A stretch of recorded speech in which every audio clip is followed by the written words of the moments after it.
प्रणम्य परमात्मानं सिद्धं त्रैलोक्यवन्दितं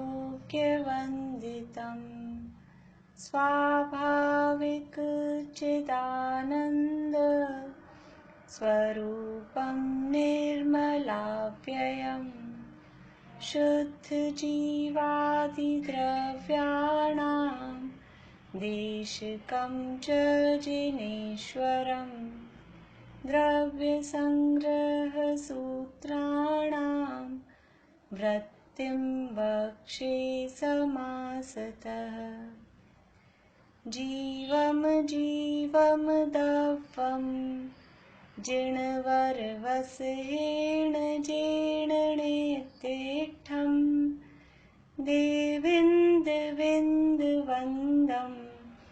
वन्दे तं सर्वदा शिरसा कहे जीव अजीव जिनवर वृषभ ने लोक में वे वंद्य सुरपति वृंद से वंदन करूं कर जोड़ में। आज कौन सुना रहे गाथाएं? मीता अभी आप सुनाएंगे? ठीक है, गाथाएं बोलिए। 5 नंबर तक कल 5 नंबर तक हुई थी, 6 नंबर से मुझे थोड़ा करेक्शन कराना था। आप लोगों को जो नोट्स दिए थे, शयोपशम वाली जो पीडीएफ दी थी, तो जो शयोपशम वाली पीडीएफ थी उसमें जो पेंसिल से लिखा हुआ था, मोहिनी की 10 देशघाती प्रकृतियों में मात्र देशघाती स्पर्धक ही होते हैं। सेकंड उस पीडीएफ में सेकंड पेज पे ऊपर ही 3rd लाइन होगी, पेंसिल से जो लिखा था, मोहनीय की 10 देशघाती प्रकृतियों में मात्र देशघाती स्पर्धक ही होते हैं, सर्वघाती नहीं होते। फिर इसके बाद 3rd पेज पे ऊपर की तरफ पेंसिल से लिखा हुआ है, सम्यक प्रकृति और नौकशाएं ऐसी देशघाती प्रकृतियां हैं जिनमें मात्र देशघाती स्पर्धक ही पाए जाते हैं, अतः इनके सिवा सभी देशघाती प्रकृतियों का शयोपशम संभव है, इनका मात्र उदय या क्षय ही होता है। तो ये थोड़ा मतलब मैंने किसी दूसरी बुक में से देख के लिखा था, और गोमट सार में यानी ऐसा नहीं है मूल ग्रंथ में। तो करेक्शन क्या करना है अपने को कि मोहनीय कर्म की जो केवल सम्यक तो प्रकृति है उसमें ही ऐसा है कि उसमें मात्र देशघाती स्पर्धक ही पाए जाते हैं, बाकी जो नौकशाएं भी हैं और संचलन भी है, सभी में दोनों टाइप के स्पर्धक पाए जाते हैं। आप वो जो मिला आप लोगों को देखना, पेंसिल से जो लिखा हुआ है, जो उस दिन अंजू भाभी ने भी पूछा था, तो उसको उसके आगे एक बार आप क्रॉस लगा लीजिएगा। ऊपर, हाँ, ऊपर जो हेडर होते हैं वहां ऊपर एक ऊपर लिखा है और एक उसके साथ में लिखा है। नहीं, ये नहीं। अगर आपको पेज नंबर दिखता है तो 16 नंबर पेज डला हुआ है। हाँ, ये वाला नहीं, इसके नीचे वाला जो आप पढ़ रहे थे अभी, उसके नीचे जो पेन से लिखा हुआ है, उस पेन से 2 लाइन पेन से लिखी है, उसके बाद पेंसिल से लिखा है।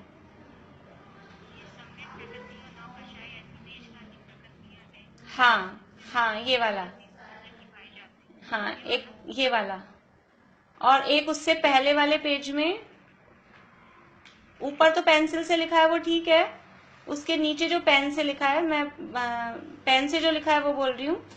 देशघाती प्रकृतियों में सर्वघाती और देशघाती दोनों ही प्रकार के स्पर्धक होते हैं, इस कारण से देशघाती कर्मों में ही कर्म का शयोपशम घटित होता है। ये तो ठीक है। इसके बाद में पेंसिल से लिखा है, मोहनीय की 10 देशघाती प्रकृतियों में मात्र देशघाती स्पर्धक ही होते हैं, सर्वघाती नहीं होते। तो ये 10 की जगह केवल सम्यक प्रकृति लिखनी है।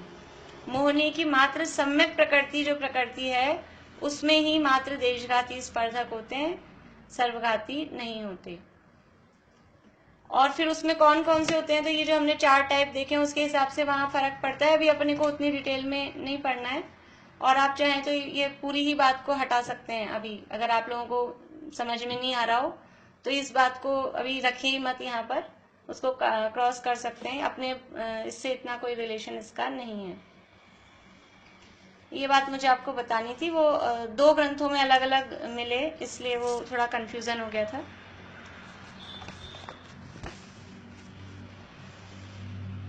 अब अपनी बात चल रही है यहाँ बृहद द्रव्य संग्रह में जीव के स्वरूप का वर्णन चल रहा है, और जीव के स्वरूप के संबंध में हमारी चर्चा चल रही है कि जीव संसार में स्थित है, और संसार में स्थित है यह बताने के लिए जीव को गुणस्थान वाला बताया जा रहा है।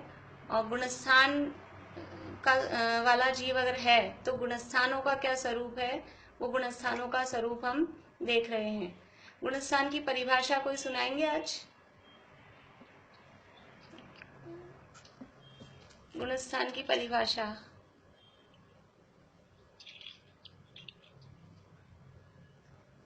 सुनीता आंटी आप सुनाएंगे गुणस्थान की परिभाषा?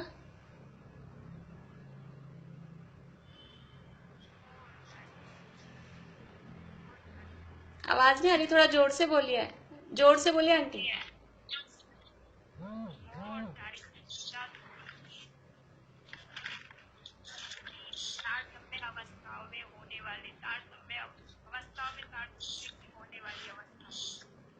ठीक है, थोड़ा हाँ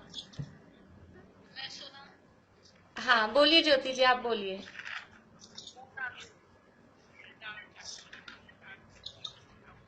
एक मिनट में पहले सबको म्यूट कर रही हूँ, उसके बाद आप अनम्यूट करके बोलिएगा। अब बोलिए ज्योति जी, बोलिए।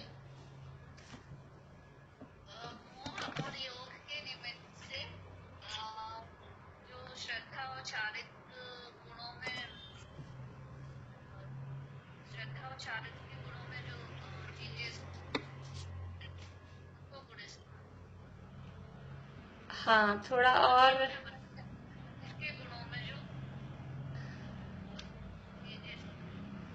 चलिए मीनू दी आप बोलेंगे, मीनू दी आप बोलेंगे। चलो प्रीति बोलो, प्रीति आप सुनाओ।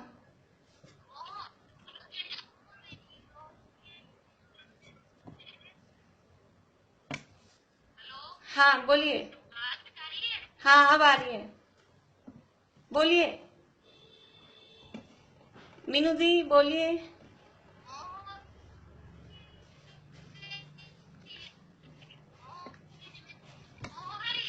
आपकी आवाज नहीं आ रही, रहने दीजिए, बोलो प्रीति बोलो।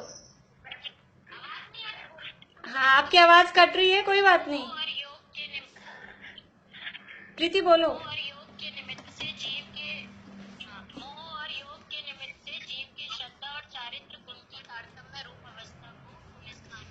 बढ़िया, मोह और योग के निमित्त से जीव के श्रद्धा और चारित्र गुण की होने वाली तारतम्य रूप अवस्थाओं को गुणस्थान कहते हैं। गुणस्थान कितने होते हैं और नाम? आप लोग म्यूट हो जाइए जो भी अनम्यूट हैं। गुणस्थान कितने होते हैं और उनके नाम? हाँ नीलम भाभी सुना रहे हैं, बोलिए बोलिए नीलम भाभी। हाँ आ रही है, आ रही है।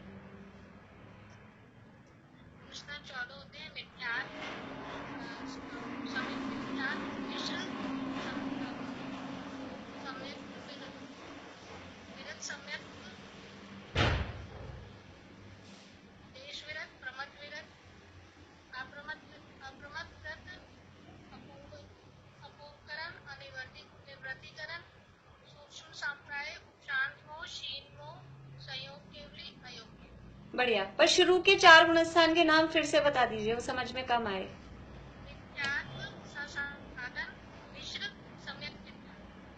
नहीं, मिश्र और सम्यक मिथ्यात्व एक ही है, इसलिए मिथ्यात्व, सासाधन, मिश्र बोलिए या सम्यक मिथ्यात्व बोलिए, फिर चौथा है अविरत सम्यक। चलिए बढ़िया बढ़िया। अब हमारी चर्चा चल रही थी, हमारे चार गुणस्थान तक की चर्चा हो चुकी थी, और हमारी बात चल रही है यहाँ पांचवें गुणस्थान के संबंध में। पांचवें गुणस्थान का नाम है देशविरत। देशविरत किसे कहते हैं? जो आंशिक रूप से विरक्त है। विरक्त है का मतलब कि पापों का जिसने आंशिक रूप से यानी एक देश त्याग किया है वो कहलाता है देशविरत। और ये देशविरत गुणस्थान कौन सी कषाय के उदय से होता है? तो प्रत्याख्यानावरण कषाय के उदय से। प्रत्याख्यानावरण कषाय का उदय है तो क्या होगा कि पूर्ण संयम भाव प्रकट नहीं होता है। तो प्रत्याख्यानावरण कषाय के उदय से पूर्ण संयम भाव प्रकट नहीं होने पर भी जो दो कषाय चौकड़ी का अभाव हुआ है, अनंतानुबंधी और अप्रत्याख्यानावरण कषाय के अभाव से जो देशव्रत लेने रूप जो परिणति है, अनुव्रत लेने रूप जो परिणति है, उस वीतराग परिणति का नाम देशव्रत नाम का पंचम गुणस्थान है। इसको देशव्रत, संयमा संयम, वीरता विरत आदि देश संयम ऐसे नामों से भी जाना जाता है। यहाँ क्या है इसकी स्थिति कि कुछ पापों का त्यागी है और कुछ पापों का त्यागी नहीं है।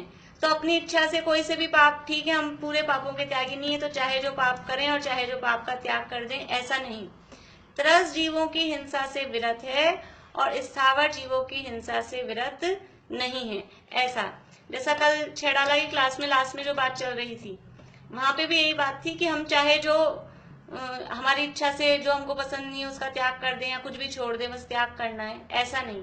त्याग करने में क्रम है, वही क्रम यहाँ बता रहे हैं कि अगर हमें पापों का त्याग करना है तो पहले स्थूल पाप छोड़ने पड़ेंगे।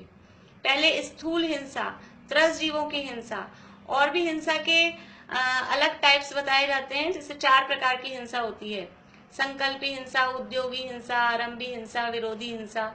तो सबसे पहले कौन सी हिंसा छोड़ी जाती है? इस संकल्पी हिंसा।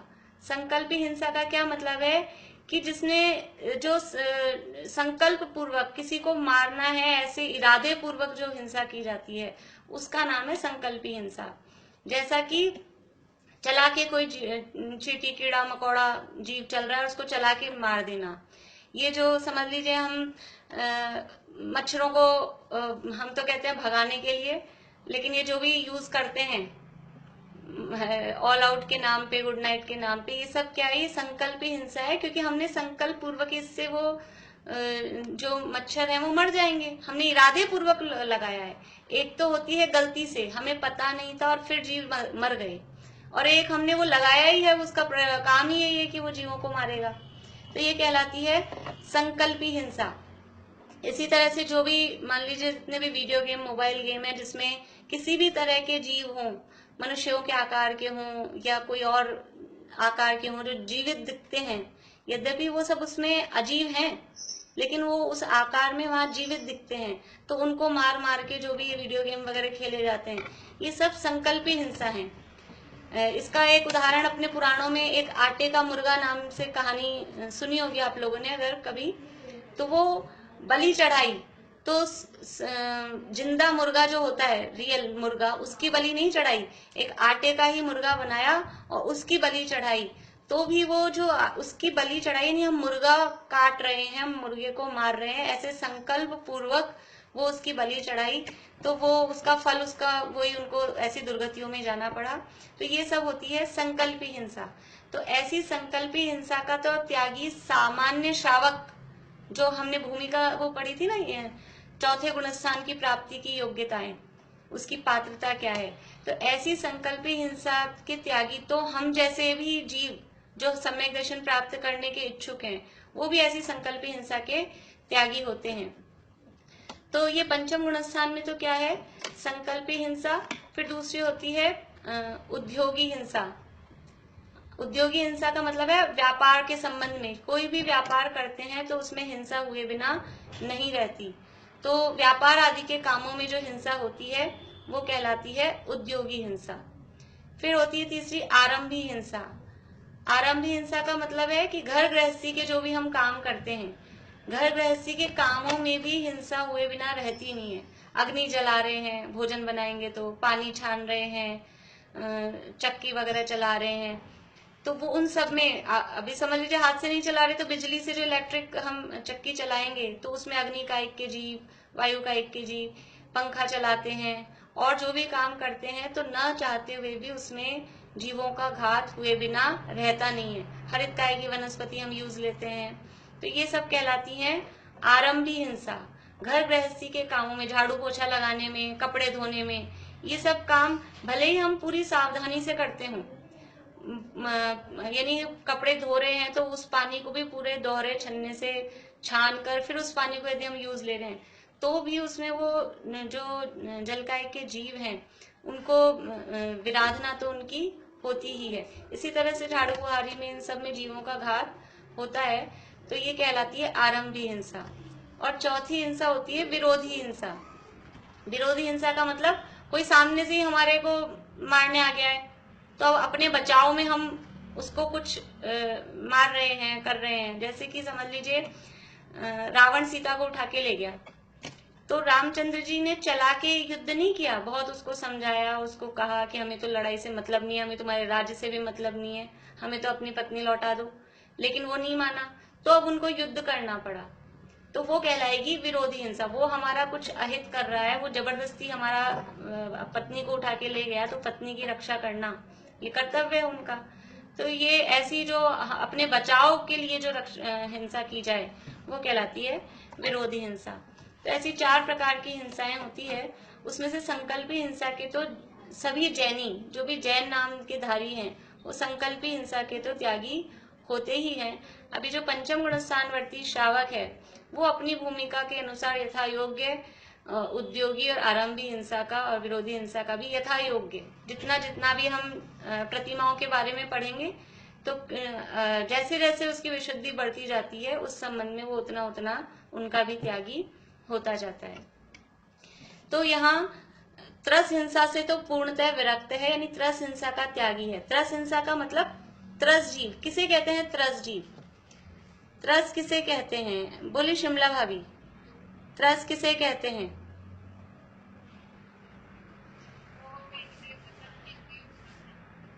दोबारा बोलिए, आवाज नहीं आई। 2 इंद्रिय, हाँ बढ़िया। 2 इंद्रिय से पंचेंद्रिय तक के जीवों को त्रस कहते हैं। तो त्रस जीवों की हिंसा का त्यागी है। 2 इंद्रिय यानी लट, 3 इंद्रिय यानी चींटी, ऐसे लट चींटी आदि जीवों को तो वो चला के तो हम ही नहीं मारते तो वो क्या मारेगा। और पंचेंद्रिय यानी समझ लो मांस आदि का भक्षण, वो तो हमारे उसमें ही नहीं है कि वो पात्र ही नहीं है। तो फिर कौन से त्रस जीवों की हिंसा का त्यागी है? वो किस रूप में है कि जो भी हमारा अमर्यादित भोजन होता है, भोज्य पदार्थों की जिनवाणी में मर्यादा बताई गई है कि कोई भी पिसी हुई सामग्री है, आटा है, मसाले हैं, तो गर्मी में उनकी मर्यादा है, आज पीसा है तो वो 5 दिन की उनकी मर्यादा, मतलब एक्सपायरी, 5 दिन तक उनमें जीव नहीं होंगे। सर्दी के दिन है तो उनमें 7 दिन तक जीव नहीं होंगे, और बारिश के दिन है तो उनमें 3 दिन की उनकी मर्यादा है, 3 दिन तक उनमें जीव नहीं होंगे। अब वो जो उसकी मर्यादा है 3 दिन, 5 दिन या 7 दिन, अलग अलग चीजों की अलग अलग है। सामान्य रूप से आटे मसालों की मर्यादा है, फिर बूरा होता है उसकी अलग होती है, घी तेल की अलग होती है, नमक की अलग होती है, पानी की एक बार जो छना उसकी अलग अलग विधि से, सबकी मर्यादाएं अलग अलग हैं। तो वो जो मर्यादा के बाहर की जो भी सामग्री है वो मर्यादा निकलते ही उसमें त्रस जीव पैदा हो जाते हैं। त्रस जीव मीन्स 2 इंद्रिय 3 इंद्रिय आदि ऐसे जीव उसमें पैदा हो जाते हैं। अब हमारे समझ लीजिए आज आटा पीसा, अब 3 दिन परसों हो जाएंगे तो हम आटे को देखें चौथे दिन, जब चौथा दिन होगा तो हम देखेंगे तो हमको कुछ नहीं दिखता है, हमारे तो महीने भर का आटा रखा रहे तो हमको कोई उसमें लटवट दिखती नहीं है। तो फिर तो वो भले ही आंखों से नहीं दिखती हो, लेकिन क्योंकि भगवान ने कहा है, जिनवाणी में आया है कि इसकी मर्यादा इतनी ही है, तो उसमें जीव हो ही जाते हैं। देखिए कुछ चीजों में जो बाजार की होती है, मैदा वगैरह, मैदा सूजी, इनमें तो हमें दिखते हैं। आप लोगों ने देखे होंगे, शायद सभी को इसका एक्सपीरियंस होगा कि अगर बाजार से मैदा सूजी लाए हैं तो उसमें इलियां बड़ी बड़ी काले रंग की और व्हाइट वाली सुलसुलियां, वो उनमें अगर बहुत ज्यादा पुरानी है वो तो उनमें हो जाती हैं। तो जब वो एकदम मर्यादा भी निकली है, कुछ ही दिन हुए हैं, तो उसमें ऐसे त्रसजीव होते हैं जो हमारे नेत्र गोचर, दृष्टि गोचर नहीं हो पाते। लेकिन जब वो बहुत ज्यादा दिन हो जाते हैं तो ऐसे इलियों के जैसे वो बड़े बड़े उसमें जीव भी दिखने लग जाते हैं। कभी कभी आपने देखा होगा कुछ मसाले हम पीस के रख देते हैं जो कम काम आते हैं। समझ लीजिए अमचूर पिसा हुआ रखा है, तो रखा है, पीस के रख लिया, वो बहुत डेली रूटीन में कम काम आता है, महीने 2-4 महीने हो गए, 6 महीने हो गए, तो उसमें से जाले जाले जैसे भी दिखने लग जाते हैं। किसने देखा हो, किसी को आइडिया हो पता नहीं, लेकिन उसमें से जाले भी पड़ जाते हैं। तो वो जाले क्या है? वो जाली का मतलब है उसमें वो जीव पैदा हो गए। पर ये बात जरूर है कि 1-2 दिन ही होते हैं तो हमें दिखते नहीं है, ये हमारे ज्ञान की कमजोरी है। तो ये जो पंचम गुणस्थानवर्ती श्रावक है वो त्रस हिंसा से विरक्त है, मतलब कि वो ये मर्यादा के बाहर की जो भी चीजें हैं, क्योंकि मर्यादा के बाहर की चीजों में त्रस जीव हो जाते हैं, तो वो मर्यादा के बाहर की चीजों का उपयोग नहीं करेगा। जो जो जिनकी मर्यादा जितनी है उसी हिसाब से वो अपने खान पान की चीजों को यूज लेगा।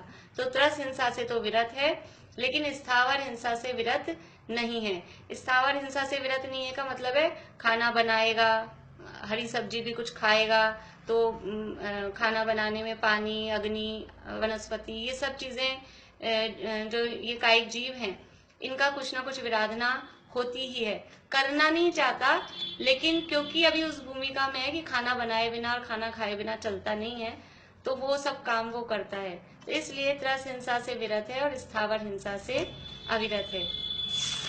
इस पंचम गुणस्थानवर्ती श्रावक की विशुद्धि के आधार पर लेवल, गुणस्थान तो वही है, गुणस्थान वही है का मतलब 2 कषाय अनंतानुबंधी और अप्रत्याख्यानावरण का अभाव है और प्रत्याख्यानावरण का उदय है। तो 2 कषाय चौकड़ी के अभाव है, लेकिन फिर भी इन जो श्रावक होते हैं, इन श्रावकों की विशुद्धि में कुछ कुछ फर्क होता है उनके लेवल में। तो उस आधार पे यहाँ 11 लेवल बनाए गए हैं, जिन्हें 11 प्रतिमाएं कहा जाता है। प्रतिमा किसे कहते हैं? कि 2 कषाय चौकड़ी के अभाव पूर्वक, कल हमने देखा था कि ये पंचम गुण स्थान में ही प्रतिमाएं हैं और पंचम गुण स्थान में 2 कषाय चौकड़ी का अभाव है। तो 2 कषाय चौकड़ी के अभाव पूर्वक प्रकट हुई वीतरागता के कारण और पंचेंद्रिय विषय भोगों से विरक्ति उत्पन्न होने के कारण जो विषय भोगों का त्याग करने के लिए, विषय अपने जो भी कुछ विषय भोग हैं उनका त्याग करने के लिए बुद्धि पूर्वक प्रतिज्ञा लेना, बुद्धि पूर्वक नियम लेना, ऐसे नहीं कि हम तो कभी खाते ही नहीं है, बुद्धि पूर्वक उसका नियम लेना, उस परिणाम को कहते हैं प्रतिमा। प्रतिमा यानी कि जब अंदर में वीतरागता उत्पन्न होती है, विषय भोगों से विरक्ति उत्पन्न होती है, तो अपने आप ही सहज ही वो प्रतिज्ञा लेने का भाव अपने को आता है, उस स्थिति को प्रतिमा कहते हैं। ये प्रतिमाएं 11 होती हैं, 11 इनके भेद हैं। पहली का नाम है दर्शन प्रतिमा।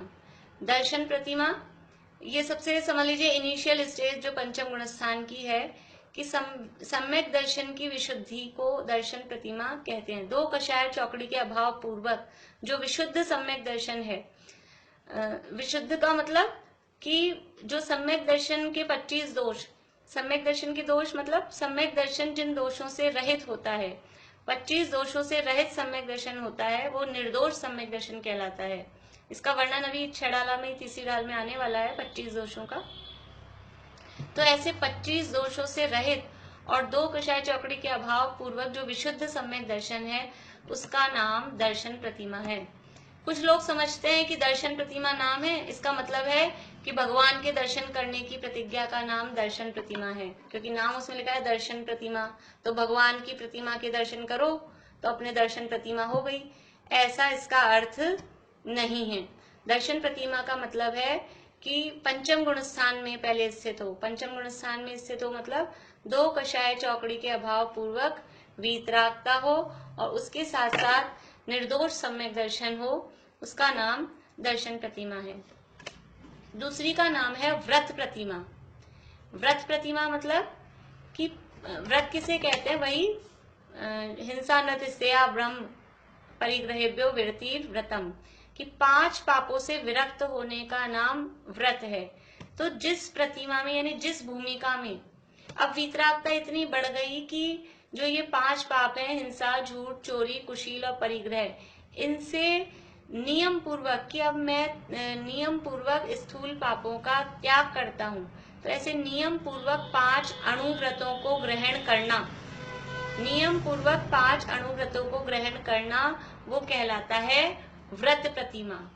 देखिए ऐसे अभी हमारे भी स्थूल पाप हमारे भी जीवन में नहीं है, लेकिन हम क्योंकि हमारी भूमिका अभी वो 2 कषाय चौकड़ी के अभाव पूर्वक नहीं है, उतनी वितरागता नहीं है, तो हमारे तो हो भी जाता है। ये समझ लीजिए चौथे गुण स्थान वर्ती है, वो भी अभी उस भूमिका में नहीं है, तो वो क्योंकि अविरत है, वो अभी उसका त्यागी नहीं है। लेकिन ये व्रत प्रतिमा वाला जो है, ये व्रत प्रतिमा वाला नियम पूर्वक 5 अणुव्रतों का अब जो पालन करेगा, निरतिचार, हम लोगों ने 7वें अध्याय में पढ़े थे, अणुव्रतों की भावनाएं, अणुव्रतों के अतिचार, ध्यान में आप लोगों को 5 अणुव्रतों की भावनाएं पढ़ी थी 7वें अध्याय में। पूरा यही वर्णन था कि पहले उनकी भावनाएं बताई और फिर उनके अतिचार बताए, बंध वदक छेदातीत भारारोपणा अन्नपान विरोध निरोधा, ये हिंसा अणुव्रत, अहिंसा अणुव्रत के अतिचार, बांधना करना, इस तरह से।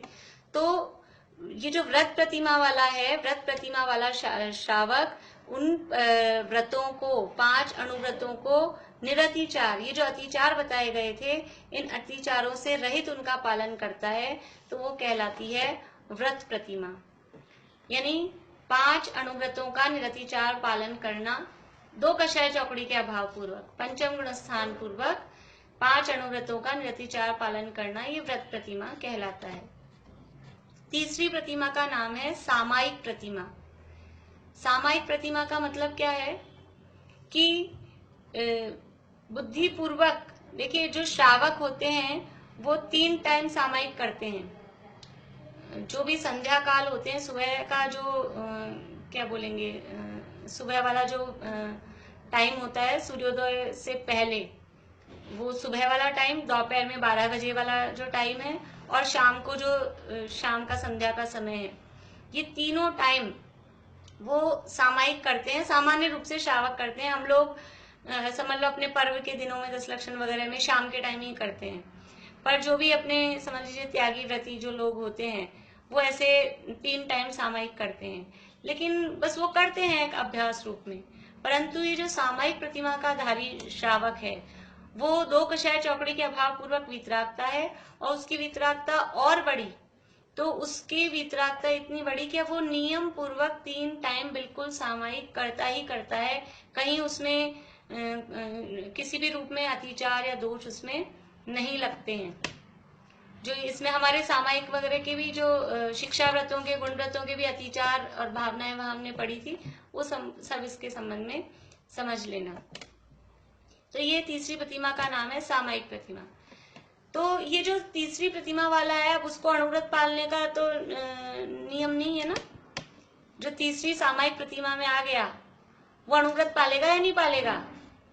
पालेगा। यानी जो शुरू पहले की जो स्थिति है वो तो साथ में रहेगी, ऊपर की भूमिका में आ जाएगा, तो ऐसा नहीं कि नीचे का छूट गया, वो नीचे का तो उसमें साथ में है ही, क्योंकि विशुद्धि बढ़ रही है तब ऊपर आ रहा है। तो दर्शन प्रतिमा पूर्व ऐसा नहीं है कि एक एक करके प्रतिमा ली जाए, डायरेक्ट भी विशुद्धि उतनी बढ़ सकती है, लेकिन नीचे की प्रतिमाओं की जो समझ लो नियम है, वो नियम सारे ऊपर की प्रतिमाओं में भी लागू होंगे।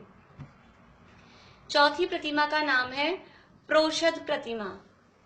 प्रोषद प्रतिमा, प्रोषद का क्या अर्थ होता है? प्रोषद का नाम हमने कहीं सुना है? बोलिए मनोरमा आंटी बोलिए, प्रोषद का नाम कहीं सुना है हमने? अनम्यूट करके बोलिए, भाभी अनम्यूट करिए, बोलिए। हाँ बढ़िया, ये हमने कहाँ सुना? बोलिए भाभी, कहाँ सुना ये नाम प्रोषद? सुलोचना अभी बताए, दोबारा बोलिए, आवाज नहीं। प्रोषद शब्द कहाँ सुना? हाँ बढ़िया, जो श्रावक के 12 व्रत थे, जो शिक्षा व्रत होते हैं, शिक्षा व्रतों में एक व्रत का नाम है प्रोषदोपवास। वही चीज देखिए, उनका नाम था वहां, वो श्रावक के ही व्रत थे, वो शिक्षा व्रत थे, वही ये प्रतिमाओं में वही चीजें आ रही हैं।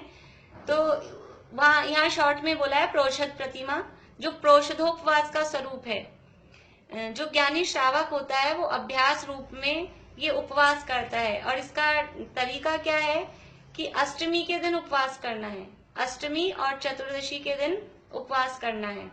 तो जो उसके पहला दिन है, यानी अष्टमी को करना है तो पहला दिन हुआ सप्तमी, तो सप्तमी को करेंगे एकासन, और वो एकासन भी कैसे कि 12 बजे पहले, 12 बजे पहले पहले कुछ लोग अनम्यूट हो रहे करते हैं, फिर अनम्यूट ही हो रह जाते हैं।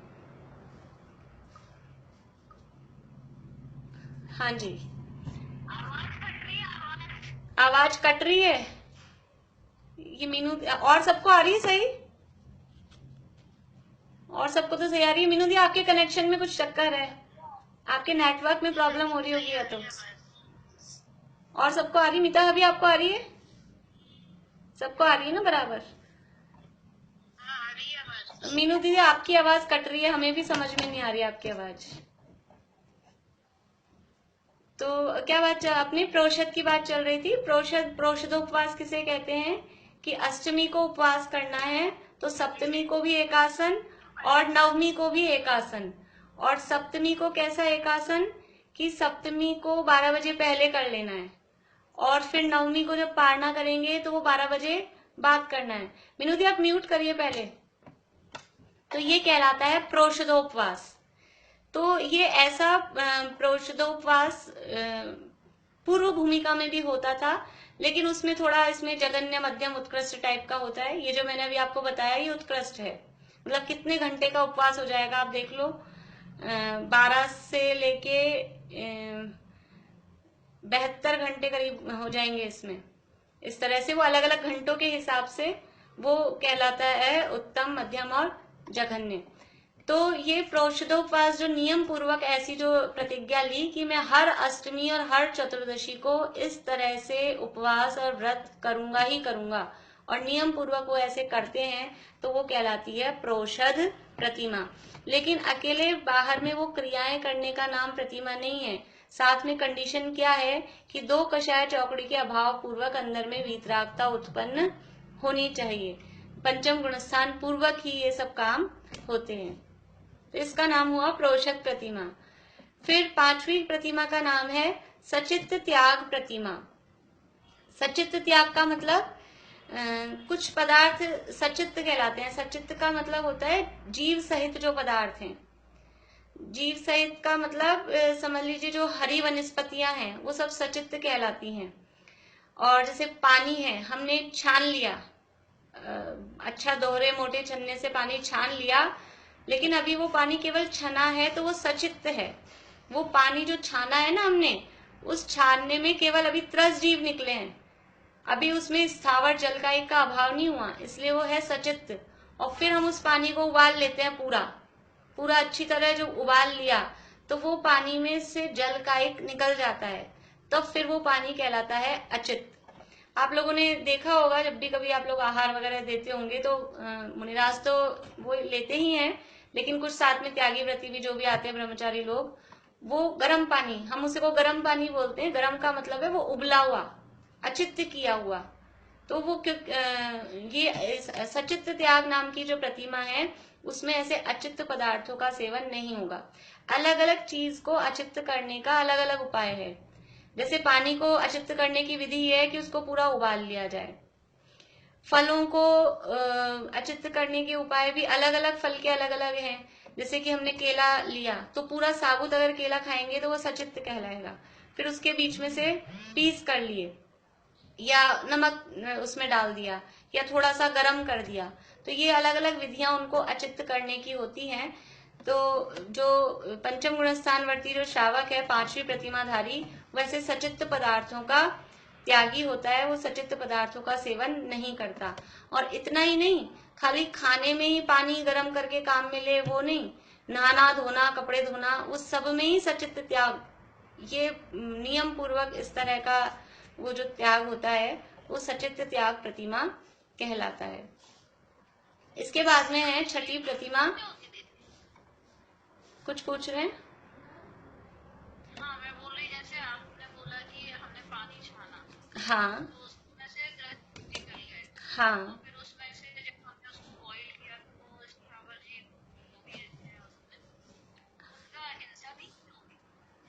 नहीं, अब वो यही तो वो ये आरंभी हिंसा है। हमें वो जलकायिक जीव सहित वो जो सचित पानी है उसको पीने का हमारा परिणाम नहीं है, तो उसको अचित करने का यही तरीका है। तो वो आरंभी हिंसा तो हो रही है उसमें, लेकिन वो ठंडा पानी पीने में प्रमाद भी है कि कौन गर्म करे, ऐसे पी लो बस छाना और पी लिया ठीक है, तो वो प्रमाद का दोष भी रहता है। और परिणाम ऐसे रहते हैं कि वो उसमें से वो जल का एक निकल जाए, अचित हो जाए, तभी हम ले। तो ये आरंभी हिंसा के अंतर्गत तो वो आएगा ही, क्योंकि अब बताया था ना, ये इससे कहें कि अभी अशक्य है, अभी जिस भूमिका में उस भूमिका में वो काम होता ही है। देखिए छठी प्रतिमा, छठी प्रतिमा का नाम है, इसके दो नाम मिलते हैं। एक तो है रात्रि भोजन त्याग प्रतिमा, ये पहला नाम। क्या नाम है? रात्रि भोजन त्याग प्रतिमा। कहीं कहीं भोजन की जगह भुक्ति वर्ड भी मिलेगा, रात्रि भुक्ति त्याग, तो भुक्ति का अर्थ भी वही है, भोजन। रात्रि भोजन त्याग प्रतिमा। और दूसरा इसका नाम है दिवा मैथुन त्याग प्रतिमा। दूसरा नाम है दिवा मैथुन त्याग प्रतिमा। पहले रात्रि भोजन त्याग को समझते हैं कि अभी आश्चर्य लगता है, पंचम गुण स्थान में पहुंच गए, छठी प्रतिमा में आ रहे हैं, अब कह रहे हैं रात्रि भोजन त्याग, और कल आप तो उसमें ही बता रहे थे चौथे गुणस्थान को प्राप्त करने की, अवृत सम्यक गुणस्थान को प्राप्त करने की पात्रता में कि रात्रि भोजन अभक्ष्य का ये सब इनका त्यागी होना चाहिए। तो यहाँ है ये प्रतिमा रूप में। प्रतिमा में समझ लेना सभी चीजें हमारी पूर्व भूमिका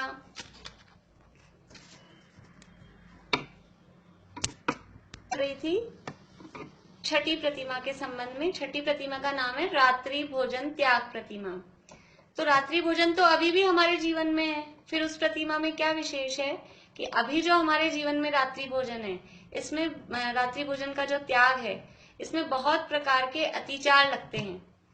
अतिचार मतलब बहुत से लोग तो ऐसे हैं बस केवल रात में अन्न नहीं खाते, बाकी सब कुछ चलता है, बिना अन्न की चीजें, फल फ्रूट मिठाइयाँ और ड्राई फ्रूट सब चीजें, तो वो तो है ही नहीं। इसके अलावा रात में कुछ खाते नहीं है, लेकिन दूध ले लेते हैं, चाय ले लेते हैं, पानी ले लेते हैं, तो ये भी वास्तव में परफेक्ट रात्रि भोजन त्याग नहीं है। तो दूध चाय भी नहीं लेते, केवल पानी लेते हैं, तो वो भी वास्तव में परफेक्ट त्याग नहीं है। ये रात में तो कुछ भी खाना नहीं, पीना नहीं। और रात को कब से गिनते हैं हम?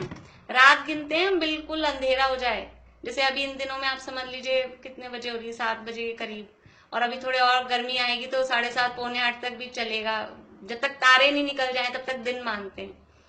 तो ये सब जो हम कर रहे हैं, ये सब हमारा जो होना चाहिए परफेक्ट रात्रि भोजन त्याग, वो नहीं है।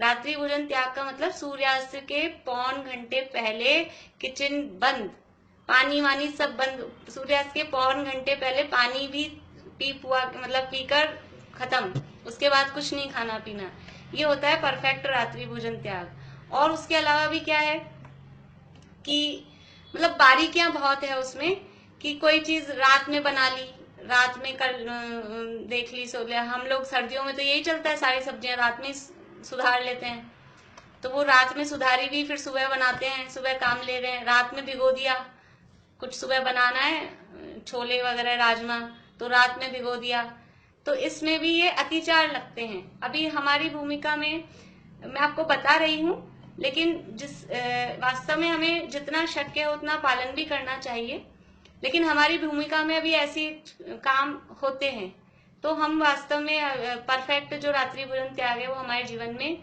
नहीं होता। और जो चौथे गुण स्थान वर्ती है और इस प्रतिमा से पहले वाले जो पंचम गुण स्थान वर्ती हैं, उनके भी यद्यपि स्थूल रात्रि भोजन और हम लोगों के जैसा भी नहीं होता है, लेकिन फिर भी उनके कहीं ना कहीं कोई ना कोई अतिचार लगते रहते हैं। अब ये जो प्रतिमा का धारी है पंचम गुण स्थान वर्ती, वो बिल्कुल नियम पूर्वक सूर्यास्त के पौन घंटे पहले तक अपना पानी वानी पीने का भी काम वो पूरा कर लेगा, किसी भी रूप में कृत कारित अनुमोदना। अभी हम खुद नहीं खाते, हम दूसरों को खिला देते हैं, हम खुद ना खा रहे हैं ना खिला रहे हैं, हम दूसरों को कह देते हैं हाँ ये आए इनको परोस दो, इनको लगा दो, इनको दे दो, तो हम कह के करवा रहे हैं। और ना हम बना रहे हैं खिला रहे हैं, ना हम कह के करवा रहे हैं, लेकिन जो लोग खा रहे हैं उनके देख के खुश हो रहे हैं कि हाँ चलो ये तो खा रहे हैं, हम नहीं खा रहे।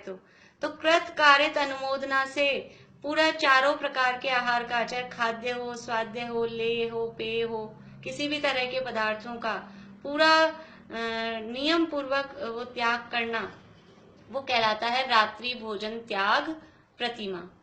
फिर इसका दूसरा नाम है दिवा मैथुन त्याग। दिवा मैथुन त्याग का क्या मतलब है? देखिए, इस प्रतिमा, इससे मैथुन क्रिया सभी समझते हैं कि जो स्पर्शन इंद्रिय जन्य जो भोग की क्रिया है उसका नाम मैथुन है। तो इस प्रतिमाधारी जीव यानी वो मैथुन करता है। अब क्या है दिवा मैथुन त्याग? मतलब दिन में अब वो पति पत्नी आपस में संपर्क नहीं करेंगे, इसका नाम है दिवा मैथुन त्याग। इससे पहले तक यानी ये जो प्रतिमा है यहाँ तक वो पंचम गुणस्थान वर्ती श्रावक शादीशुदा है, शादी कर सकता है। कोई सोचे कि पंचम गुणस्थान होते तो ऐसे लगता है बस ब्रह्मचारी हो गए, ब्रह्मचारी जी ही पंचम गुणस्थान वर्ती हैं। ऐसा नहीं है। अभी ब्रह्मचर्य प्रतिमा आएगी सातवीं, तो सातवीं प्रतिमा से पहले तक कोई मान लीजिए पहले से कोई पंचम गुणस्थान वर्ती हो, कंवारा हो, बाल समझ लीजिए कोई 15 साल के व्यक्ति पंचम गुणस्थान वर्ती हो गया, 2 कषाय चौकड़ी का अभाव हो गया, तो ऐसा नहीं है कि वो शादी नहीं करेगा, शादी कर भी सकता है, नहीं भी करे, जैसे भी हो। लेकिन वो अगर शादी कर ले तो ऐसा लगेगा कि अपराध हो गया, ऐसा नहीं है।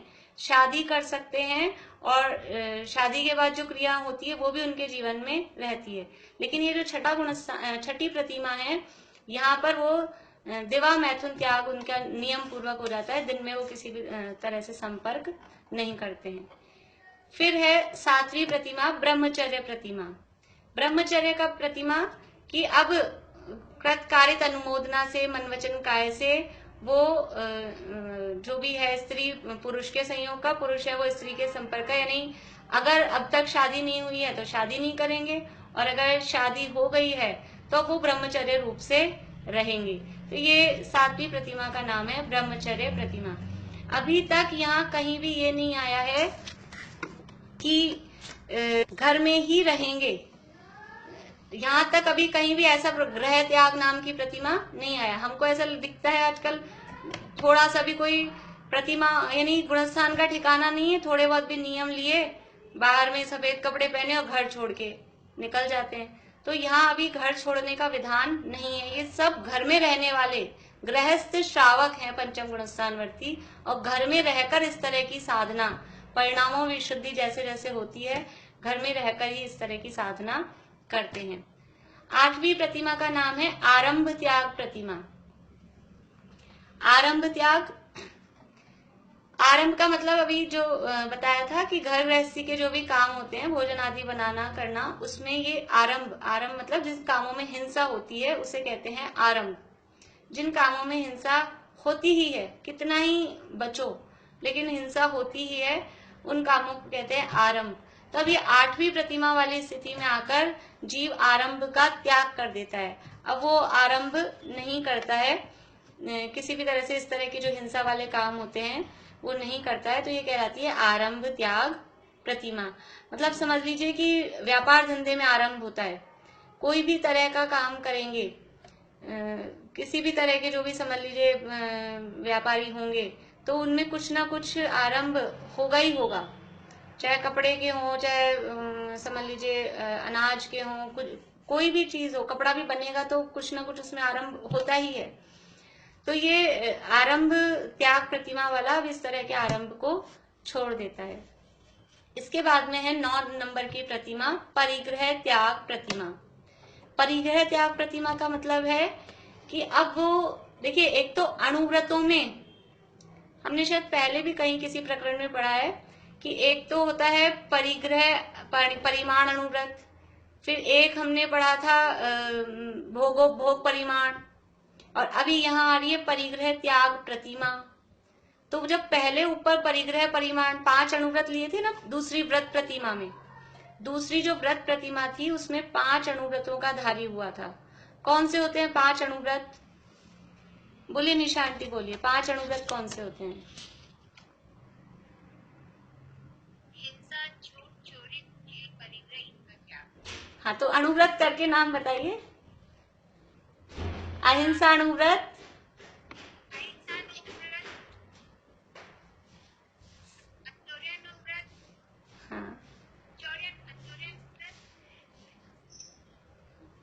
सत्यानुव्रत, मृषानुव्रत, सत्यानुव्रत, मृषा तो झूठ होता है। सत्यानुव्रत, परिग्रह त्याग अनुव्रत, परिग्रह परिमाण अनुव्रत, ब्रह्मचर्यानुव्रत, ब्रह्मचर्यानुव्रत, अहिंसानुव्रत, सत्यानुव्रत, अचौर्यानुव्रत, ब्रह्मचर्यानुव्रत और परिग्रह परिमाण अनुव्रत।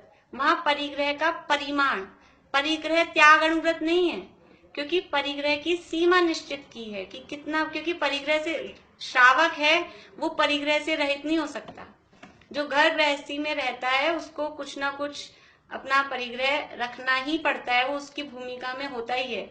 एक कहावत चलती थी पहले, हमारे पंडित जी सुनाया करते थे कि अगर साधु 2 कौड़ी रखे तो वो 2 कौड़ी का, और अगर गृहस्थ 2 कौड़ी नहीं रखे तो वो 2 कौड़ी का। 2 कौड़ी का समझ गए, मतलब कि उसके कोई कीमत नहीं है। साधु के पास जरा सा भी परिग्रह होगा तो वो साधु सच्चा नहीं है, और गृहस्थ के पास परिग्रह नहीं होगा तो वो गृहस्थ भी गृहस्थ नहीं है। तो अभी जैसे अभी लॉकडाउन की पोजीशन सबको आइडिया लग गया था, तो सब घर में ला के रखा ना, इतना ही नहीं, अनाज वगैरह ये सब तो रखा ही, कैश भी निकाल के रखा कि भाई बैंक बंद हो जाएंगे तो क्या करेंगे। तो सब लोगों ने उस हिसाब से परिग्रह रखा, गृहस्थ को श्रावक को परिग्रह रखना पड़ता है। अब यहाँ है परिग्रह त्याग प्रतिमा। तो इसमें ये जो जीव है, ये पंचम गुण स्थानवर्ती जो श्रावक है, ये अपनी भूमिका के योग्य जितना आवश्यक परिग्रह है उस परिग्रह को छोड़कर बाकी और जो भी परिग्रह परिमाण किया था उस परिग्रह परिमाण में से भी और बाकी के परिग्रह का त्याग करता है, नया परिग्रह नहीं इकट्ठा करता है।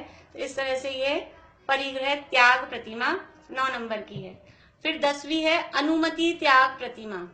नाम ही इसका है अनुमति त्याग, मतलब कि किसी भी तरह के आरंभ के, परिग्रह के, घर गृहस्थी के किसी भी काम में अब वो अनुमति नहीं देंगे।